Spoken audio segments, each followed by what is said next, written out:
A poor maid slept on the floor with the baby. What the billionaire did next will shock you. Before this story begins, tell me in the comments, have you ever been completely underestimated because of how you look? But first, drop a comment with where you're watching from today, and if this story moves you, hit that subscribe button for more powerful stories just like this one. Midnight, the Kensington estate was silent, except for the soft whimper of a baby echoing through the vast marble halls. Isla Moreno, 27, slipped off her worn shoes and padded into the nursery. She wasn't the head nanny. She wasn't even supposed to be here tonight, just the maid who cleaned the east wing. But when she passed by earlier and found baby Lily wailing in her crib, cheeks flushed with fever, the real nanny was nowhere to be found. So Isla stayed. She checked the child's temperature, whispered lullabies in Spanish, and rocked her gently. When Lily finally fell asleep, Isla didn't have the heart to leave her alone in that cavernous room. The fever could spike again. There was a rocking chair in the corner, but Isla didn't sit in it. Instead, she spread her thin cleaning sweater on the floor, curled up beside the crib, and slept there. No pillow, no blanket, just her and the faint hum of the baby's breath. She didn't know that someone was watching. Dominic Hale, CEO of Hale Global, self-made billionaire, and Lily's father, had returned early from his late-night meeting. He was still loosening his tie when he glanced at the nursery camera feed on his phone, and froze. There she was, the maid, on the floor, asleep beside his daughter. Not for pay, not for recognition, just there. The next morning, Dominic walked into the dining hall, still unsettled by what he'd seen. Isla was already there, clearing away breakfast dishes while the head nanny scrolled through her phone in the corner. "Miss Marino," Dominic said, his deep voice making her pause. She turned, startled. "Yes, sir." He studied her. "Why were you in the nursery last night?" Isla swallowed hard. "Lily was sick. I didn't want her to be alone." "That's the nanny's job." "She wasn't there," Isla replied quietly. Dominic glanced toward the nanny, who suddenly looked very interested in the tablecloth pattern. "You slept on the floor," he said, more statement than question. "I didn't mind." He tilted his head. "No one asked you to." "I know," she said. "Sometimes you don't need to be asked." For a man used to power games and contractual obligations, her answer unsettled him. People in his world didn't do things without an angle. Isla bent her head and went back to stacking plates. But Dominic kept watching her. And for the first time, the maid wasn't invisible. "What would you have done in this exact situation? Slept on the floor like Isla, or left it to someone else?" Comment your answer before we reveal what happened next.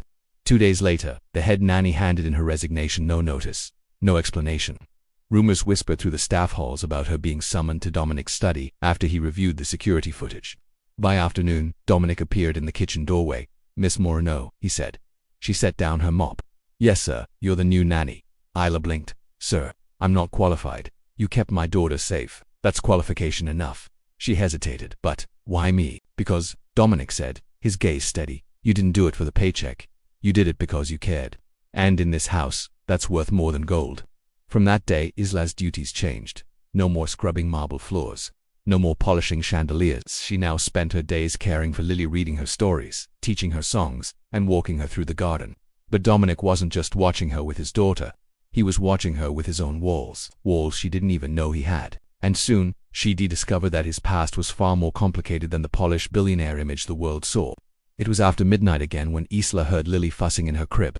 She padded quietly to the nursery, humming softly to calm her, when she noticed something unusual, a faint light coming from a hallway she'd never entered before. Curiosity tugged at her. She knew the Kensington Hale estate like the back of her hand. But this corridor had always been closed off, the door locked. Tonight, it was ajar. Lily had settled back to sleep, so Isla stepped closer. The air smelled faintly of cedar and old books. Inside, she found a small study, nothing like Dominic's grand office. This one was personal, intimate. A wall lined with framed photographs, some in black and white. Dominic, younger, smiling, standing with a woman who had the same eyes as Lily. The woman's smile was radiant, but there was a sadness behind it.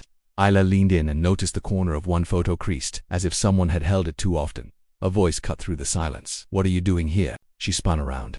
Dominic stood in the doorway, no tie, sleeves rolled, a guarded expression on his face. "I heard Lily," she stammered. "I saw the light." "I didn't mean." He stepped into the room, his gaze briefly flicking to the photographs. "This room is private." "I'm sorry," Isla whispered. "Is that her?" His jaw clenched. "My wife. She died when Lily was born." The weight in his voice silenced her. She'd expected the billionaire to bristle, to demand she leave, but instead, there was something else, a vulnerability she hadn't seen before. "You take care of her," he said finally, "but don't come in here again." And just like that, the wall between them grew taller, even as another door in Il's mind began to open. 3 weeks later, Dominic announced a charity gala at the estate. "You'll be working that night," the head housekeeper told Isla. "Uniform, no distractions. Big donors are coming. The night of the event, the mansion transformed into a glowing palace. Chandeliers sparkled, champagne flowed, and guests in diamonds and tuxedos filled the air with polite laughter. Isla stayed near the nursery, checking on Lily between serving trays in the east wing. At one point, Lily began to cry, and Isla rushed upstairs. She found the baby with flushed cheeks and glassy eyes. Her fever had returned. Isla sent for the head nurse, but the woman was tied up downstairs with the guests, so Isla stayed, rocked her, sang until the cries softened. She didn't hear Dominic until he spoke. "You're missing the party." She looked up from the rocking chair. "She needed me." He stepped inside, his tailored suit somehow making him look even taller. "You could have called someone else." "I don't pass her off when she's sick," Isla said simply. His lips twitched, almost a smile. "You know there are CEOs downstairs whose names are worth millions. But right now, I'm looking at the only person in this house who knows what's truly valuable." Before she could respond, the sound of high heels clicked toward the nursery. A striking woman in a backless gown appeared in the doorway, her lips painted like rubies. "There you are," she purred to Dominic. "The donors are waiting." Dominic's eyes flicked between the woman and Isla, and that's when Isla realized this glamorous stranger looked exactly like the woman in the photographs, only older. "What would you have done in this exact situation? Stay quiet and pretend you didn't notice, or ask Dominic directly who she was? Comment your answer before we reveal what happened next." Dominic's gaze lingered on Isla for a heartbeat longer than necessary. "This is Marissa Hale," he said finally. "My sister-in-law." The woman's eyes swept over Isla, cool and assessing. "So you're the new help. I've heard about you." Isla felt her cheeks warm. "I just take care of Lily." "Oh, I'm sure you do," Marissa said with a half smile that didn't reach her eyes. "Dominic, we should talk about Lily's guardianship arrangements privately." Isla froze. Guardianship? Was something wrong with Dominic? With Lily? He straightened. "This isn't the time, Marissa." "Fine," she said, turning with a rustle of silk, "but it will be soon." When she left, Isla's mind spun. Guardianship arrangements meant planning for who would care for Lily if Dominic couldn't. Why would that even be on the table? Dominic must have seen the question in her eyes. He exhaled slowly. Marissa's always had her own ambitions, and they don't always line up with what's best for Lily. Isla tightened her grip on the baby. "And what's best for Lily?" He looked at her, really looked at her. "Someone who will love her, even if they have to sleep on the floor." Her breath caught. In that moment she realized this wasn't just a job anymore, but she also realized something else. Marissa wasn't done, and whatever she was planning could threaten both Lily's future and her own place in this house. 2 days after the gala, Isla found an envelope tucked under the nursery door. Her name was written in bold, looping script. She frowned, sliding it open. Inside was a single sheet of legal paper.